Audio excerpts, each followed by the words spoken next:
والاهداف واحده، بس احنا لازم يعني ايه مستخدمين ذكائنا، مستخدمين حيطتنا. طب احنا دخلنا في التفاوض مع اطراف مختلفه فيما يتعلق باعاده تسعير الغاز مره اخرى في الاتفاقيات، احنا وصلنا لفين فيها؟ انا عارف ان في اسبانيا، في اسرائيل، في اسبانيا عدلنا عده مرات الحمد لله، وهم عندهم مشكله معانا دلوقتي، طالبين العكس لان السعر عالي قوي عليهم.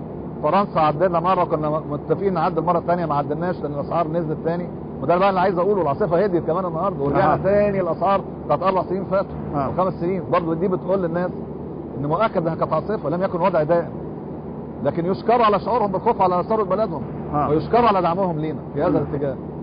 فالبلاد العربيه كلها الحمد لله فوضناها، رفعنا اسعار الغاز الجديد. احنا يعني تقريبا فاضل عقد يمكن، او لبنان بنخلص معاها برضه اليومين دول ان شاء الله عشان نديها غاز، لكن بعتقد في خلال شهر باذن الله او شهرين هنكون خلصنا مراجعه كل الاتفاقيات اللي معانا، واعتقد هنقدر برضه نتكلم مع الناس يعني نريحهم اكتر شويه.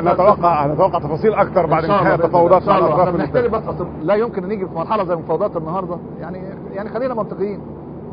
انت ده تعلن انك راضي عن اي اسعار، والا يبقى كلام مش منطقي. انت لازم المفاوض دايما لا يرضى عن اي شيء. عايز السما، مش عايز اطلع 10 دولار 20 دولار، انا عايز اطلع 5000 دولار فوق، بدور عليهم.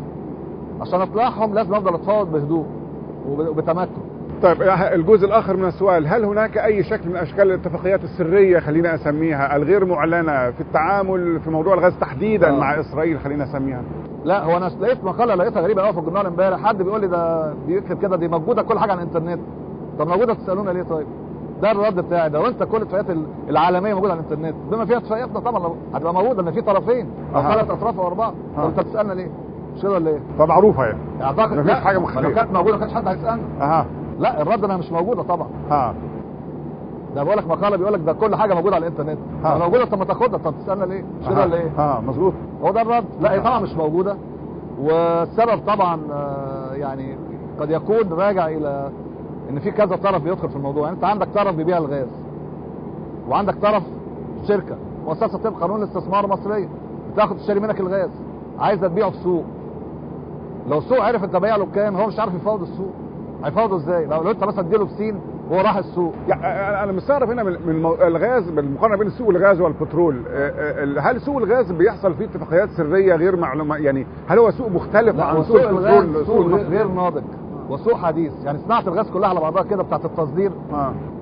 لو سيبك من حالات استثنائيه في سنه 50 او 55 اللي هو معظم بقى التصدير ابتدى في اخر 20 سنه من القرن الماضي والعقد اللي احنا فيه ده، السوق ابتدى تنضج، لكن البنيه الاساسيه مش موجوده. فكل عقد بيتعمل عايز بنيه اساسيه، عايز وحده لاساله الغاز، عايز وحده لاستقبال الغاز المسيل، عايز مراكب تحرك الغاز المسيل، عايز خطوط تحركه داخل بتاعها. وبالتالي مفيش شركه واحده عندها قدره على ان هي تكون تضخ هذه الاموال، فكانت تلجا للبنوك. البنوك عايزه تضمن فلوسها، يقول لك لا البايع لازم يعمل عقد كويس مع المشتري، المشتري لازم يعمل كويس مع البايع عشان يضمن الطرفين في التمويل. وده اللي جاب العقود طويله الاجل على فكره، جت من البنوك ما جاتش من المصنعين، لان مفيش بنيه اساسيه. البترول من 100 سنه كان بهذا الوضع، اللي كان يلاقي بيه البترول في مصر من 100 سنه او 120 سنه وعايز يصدر اي بلد، مين يثق فيه؟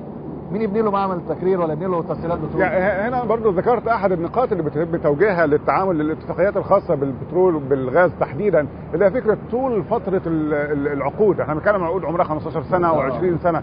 هل ما بتعتقدش ان هذه العقود بتعتبر عقود طويله اكثر مما ينبغي؟ الا يمكن التعامل بمنطق العقد السنوي او السنتين او 3 زي ما عدد كبير من انت لو هتعمل وحده مثال، اديك مثال زي اللي موجوده في ايدكو دلوقتي النهارده، في وحدتين 3.5 بي سي ام 3.5 بي سي ام، احنا عملناهم تقريبا كلفونا حوالي 2 مليار دولار. النهارده ثمنهم 10 مليار دولار حسب البيت الخبره اللي عامل الوحدتين دول. لو انت خدت فلوس من البنك بهذا الحجم وقلت البنك انا هعمل عقد هصدر مثلا لامريكا او فرنسا لمده 2 سنين، فانا ضامن اسدد لك اول 2 سنين من القرض، بس مش ضامن بعد كده هيمولك؟ مش هيمولك. فهل انت تقدر تحط 2 مليار دولار في وحده؟ ما تقدرش، ولا انت ولا الشريك الاجنبي حتى. محدش بيشتغل بفلوسه برضه. وهي المشكله انها مشكله بنكيه تمويليه، مش مشكله ان انت عايز او مش عايز. لا طبعا لو تسالني اقتصاديا مش عايز طبعا. لان اتمنى العقد يبقى اسبوعين عشان اغير واستفيد. يبقى بتتعامل مع السوق بشكل مرن. طبعا اتمنى ان انا اخد كل فيزا من السوق، لكن ده لا يمنع ان هناك 5% من الغاز المتاح في العالم حر. يعني ايه حر؟ سبوت كارجوز يعني، او شحنات فوريه بيتباع بهذا الاسلوب. ان انا اقدر الاقي زبون محتاج هذا الغاز النهارده وانا عندي بالسعر اللي قدره اضافيه انتج من وحده ايدكو او وحده دمياط او من خط الغاز شويه غاز اضافي انا مش متعاقد عليهم، ابيعهم باي سعر. احنا بعنا ب 12 دولار و 13 دولار. لما لقينا الزبون ده هو لقانا وانا عندي انتاج فائض كنت ببيع ب 13 دولار. انا اتمنى يبقى ده السوق كله. ده هيحصل ان شاء الله. ليه هيحصل؟ المنتدى الدول مصدر الغاز اللي بقى منظمه دلوقتي، منظمه موازيه او مشابهه للاوبك، واعلنها الرئيس بوتين عده مرات، ومدفيديف برضه رئيس مدفيديف احد اهدافه ان احنا نجيب سعر عادل للغاز. وقال لك سعر غير عادل. ده اكبر دوله منتجه للهيدروكربونات في العالم روسيا، تقول لك سعر غير عادل وغير منطقي. المشكله ان السوق مش سوق بياع، سوق مشتري. المشتري هو القوي، هو اللي عنده بنوك، هو اللي عنده الثروه التكنولوجيا الرهيبه والعلم المتقدم. لكن احنا بنحاول من خلال هذه المنظمه نوازن هذا الموضوع. انا اتمنى ان يجي يوم ما يبقاش في عقد طويل الاجل، اتمنى. طيب هنا في جزء اخر انت ذكرت عده مرات كلمه الشريك الاجنبي، وهنا برضو احد الارقام او احد المناطق اللي محتاجه توضيح.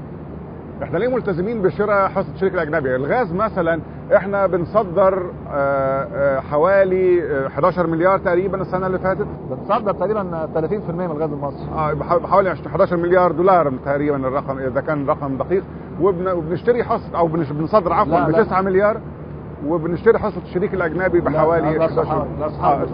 ليه بنشتري وليه بنصدر؟ الشريك الاجنبي انت بتشتريها تقريبا من سنه 70. طول عمرك تشتريها، مش بس الناس تبقى فاهمه النقطه دي. احنا مش بنلجأ لشراء حصته، لا احنا كنا بنشتريها. جت فتره انتاج الزيت المصري قل جدا، بدا من 93 94 قعد الانتاج ينخفض. الحمد لله دلوقتي ارتفع بقى له 3 سنين. طب حصل ايه في هذه الفتره؟ بقى انا عندي نقص في السولار والبوتاجاز على وجه التحديد، عايز استوردهم. طب اجيب فلوسهم منين؟ انتاجي من الزيت قل، استهلاكي زاد داخل الدوله، عندي فاتوره شريك اجنبي زادت سواء للزيت او للغاز. فالمعادله كلها اتغيرت. طب هجيب موارد منين؟ الدعم بدل ما كان مليار سنه 98 اصبح السنه اللي فاتت 72 مليار. 72 مليار. يعني بتتكلم على ايه؟ حاجه حوالي 12 مثلا مليار دولار. مش كده ولا ايه؟ مليار ونص جنيه كل اسبوع. طب تجيب الفلوس دي منين؟ وبالتالي كان لازم تتوازن اقتصاديا. طيب احد او اوجه هذه التوازن انك ما تشتريش كل حصه الشريك الاجنبي. مفيش داعي تشتري الغاز بتاعه، كان هو يقدر يصدره وما يصدره.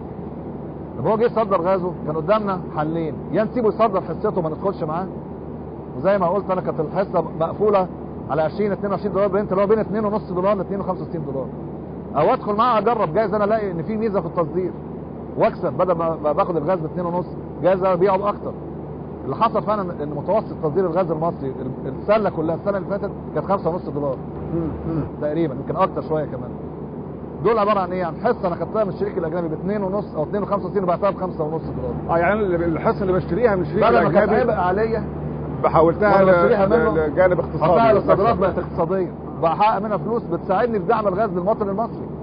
ببيعه داخل مصر رخيص جدا، زي ما حصل لما الصناعه طلبت ترخيص الغاز اخيرا، والغاز نزل تقريبا $1.7 $1.6 ما انا ما اقدرش اعمل كده لو عندي صادرات. يعني بدعم باللي بكسبه من بره ما ابيعه داخليا. فكل هذه القرارات خارجيه. يعني انا هنا فيما يتعلق بشراء حصه الشريك الاجنبي، انا هنا مش في موضع مضطر ولا في موضع خاسر اقتصاديا.